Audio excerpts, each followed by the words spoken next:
January 8, 2020, 6:14 a.m., Tehran, Iran.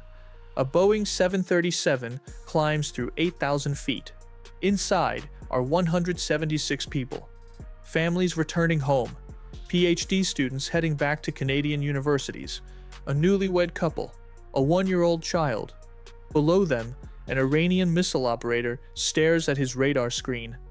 The aircraft appears to be approaching from Iraq, from the direction of the American military bases Iran just attacked with ballistic missiles 2 hours earlier. He has a decision to make. Iran will later claim he had 10 seconds. UN investigators will prove he had at least 45. He fires. 30 seconds later, he fires again. Both missiles detonate near the aircraft. Shrapnel tears through the fuselage. The cockpit voice recorder will later confirm the crew is still alive, fighting to control the plane. 6 minutes after takeoff, PS-752 crashes into a field northwest of Tehran. The aircraft wasn't shot down by America or Israel.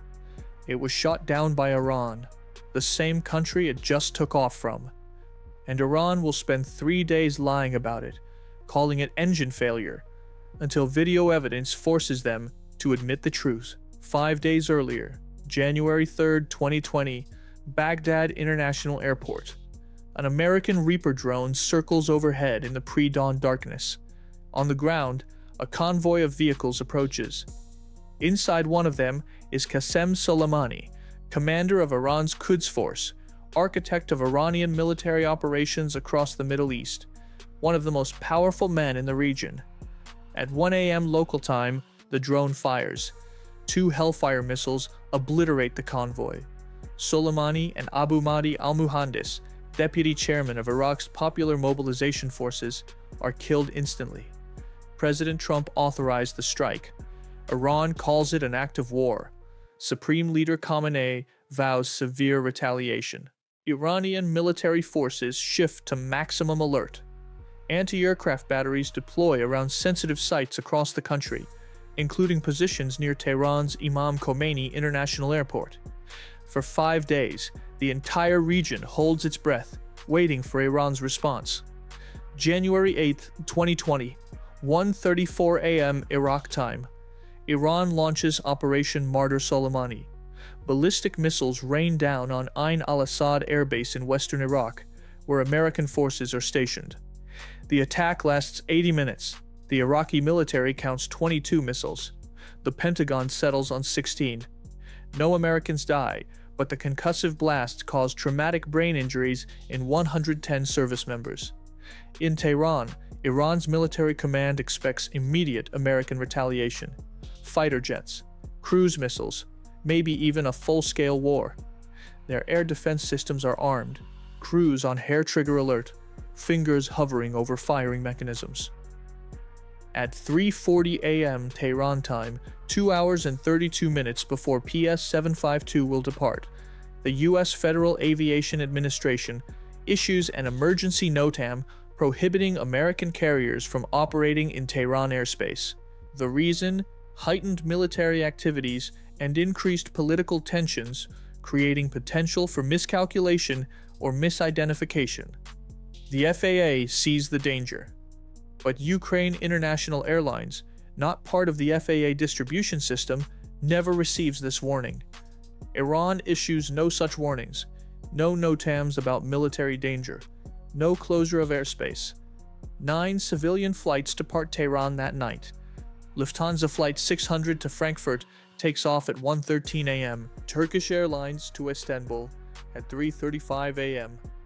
Austrian Airlines to Vienna at 4:10 a.m. 8 flights depart after Iran's missile strikes on American bases, all without incident. 8 chances for someone to say, maybe we should close the airspace. At 4:45 a.m. Tehran time, passengers begin boarding Ukraine International Airlines Flight PS-752 to Kyiv. The aircraft is a Boeing 737-800, registration UR-PSR, 3.5 years old, inspected just 2 days earlier. Among the passengers, newlyweds married 3 months ago, PhD students from the University of Alberta, young families with children, a 7-year-old girl with her mother. Many hold dual Iranian-Canadian citizenship. 138 of the 167 passengers are headed to Canada. Over 70 are connected to Canadian universities as researchers, professors, and graduate students. One of them was Parisa Egbalian, traveling with her 9-year-old daughter, Rira. Her husband Hamed, a dentist in Toronto, had said goodbye to them at the gate just hours before. He would spend the next 5 years leading the fight for justice. The flight is delayed. Captain Volodymyr Gapanenko, Ukrainian, experienced, orders luggage offloaded. The aircraft is over its certified takeoff weight. At 5:49 a.m., cabin doors finally close. At 6:12 a.m. and 8 seconds, PS-752 begins its takeoff roll down runway 29R. The Boeing 737 lifts off smoothly, engines running perfectly. The aircraft climbs normally. Air traffic control tracks them on radar. 275 knots, 6,000 feet, 7,000, 8,000. Everything is routine. But 15 kilometers northwest, at a military site, an Iranian Tor M1 surface-to-air missile battery is also tracking the aircraft.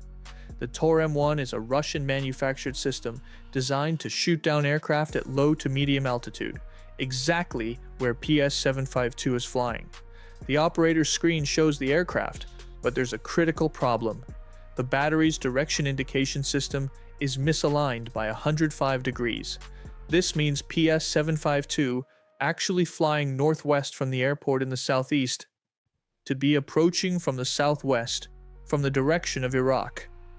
The operator, already on edge after Iran's missile attack and expecting American retaliation, sees what looks like a threat approaching Tehran. But here's what makes Iran's official explanation fall apart. A Boeing 737-800 is 40 meters long, with a wingspan of 35 meters. Its radar cross-section is roughly 10 times larger than a cruise missile. The aircraft is at 8,000 feet. Cruise missiles fly below 500 feet to avoid radar detection. PS-752's speed is approximately 275 knots. Cruise missiles travel at 500 to 600 knots.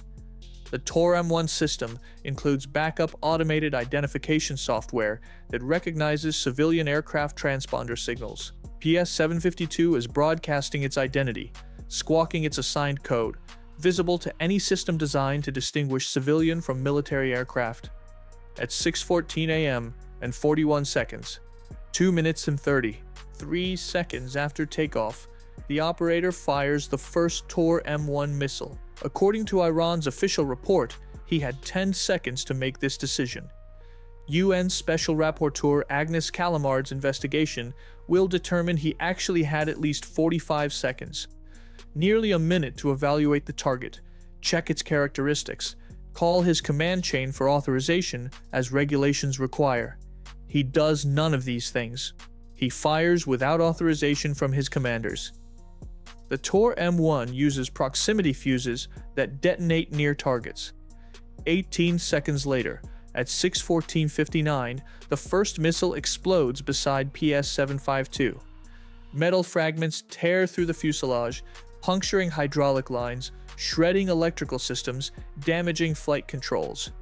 Inside the cockpit, alarms scream. The crew doesn't know they've been hit by a missile, only that systems are failing.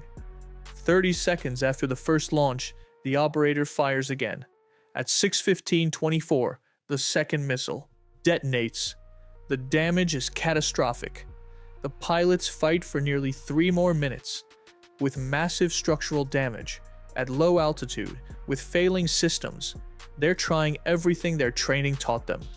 But a Boeing 737, with both engines damaged, flight control shredded, and fire spreading through the cabin, has no chance. At 6:18:23, 6 minutes and 15 seconds after takeoff, PS-752 crashes near the village of Callamard.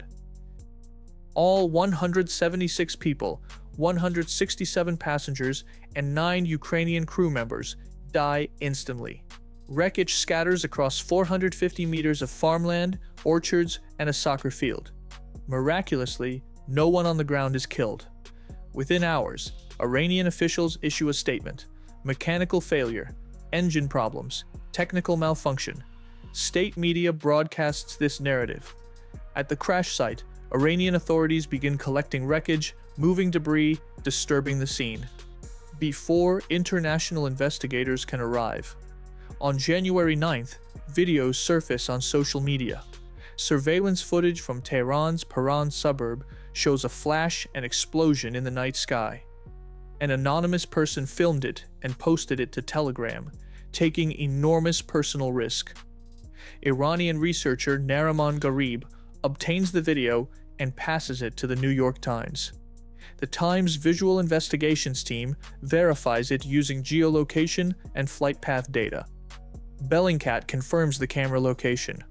Canadian Prime Minister Justin Trudeau receives intelligence briefings and goes public on January 9th. We have intelligence from multiple sources. The evidence indicates the plane was shot down by an Iranian surface-to-air missile. Iran's officials react with fury. Ali Abedzadeh, head of Iran's Civil Aviation Organization, states on January 10th, "I am certain that no missiles hit the aircraft." He calls the allegation a fabrication invented by the US to save the already troubled Boeing. Iran's government spokesperson calls it a great lie and psychological warfare. On January 14th, the New York Times publishes additional security camera footage showing both missile launches. The video clearly shows two missiles fired 30 seconds apart, striking the aircraft. The evidence is overwhelming. Multiple videos from different angles. Intelligence from Canada, the United States, the United Kingdom. Physical shrapnel damage at the crash site. Iran can no longer maintain the lie. On the evening of January 10th, Tehran time, President Hassan Rouhani tweets, "Armed Forces internal investigation has concluded that regrettably, missiles fired due to human error caused the horrific crash." Foreign Minister Javad Zarif tweets, "Human error at time of crisis caused by US adventurism led to disaster." Notice the framing. Even in admission, they're shifting blame to American actions. The next morning, IRGC Aerospace Force Commander Brigadier General Amir Ali Hajizadeh holds a televised press conference. He admits the aircraft was mistaken for a cruise missile. He blames the operator, calling it human error by junior personnel, but he doesn't explain the decision that created the conditions for this disaster. 9 flights departed Tehran that night, 8 after Iran's missile attack on American bases. Why was the airspace open? Former Foreign Minister Zarif later confirms the decision was both a technical and a political decision. IRGC Commander Hajizadeh admits that requests to close airspace were not approved by the relevant authorities. This wasn't oversight. This was a deliberate choice by someone in Iran's government or military command. A leaked 2021 audio recording captures Zarif saying something that still haunts me. The truth about PS-752 will never be revealed. In 2024, IranWire obtains military court documents revealing that IRGC Colonel Gholam Rezadeh gave deliberately false information to the missile battery commander approximately 1 hour before the shootdown. He falsely claimed the US had attacked a missile communication center, that airspace was closed, that flights were suspended, that the airport was shut down. Then he urged reactivation of the Tor M1 system. If these documents are authentic, the communication failure wasn't accidental. It was engineered. Iran's official investigation, released March 2021, blames human error by a SAM operator who misidentified PS-752 due to the 105-degree radar misalignment.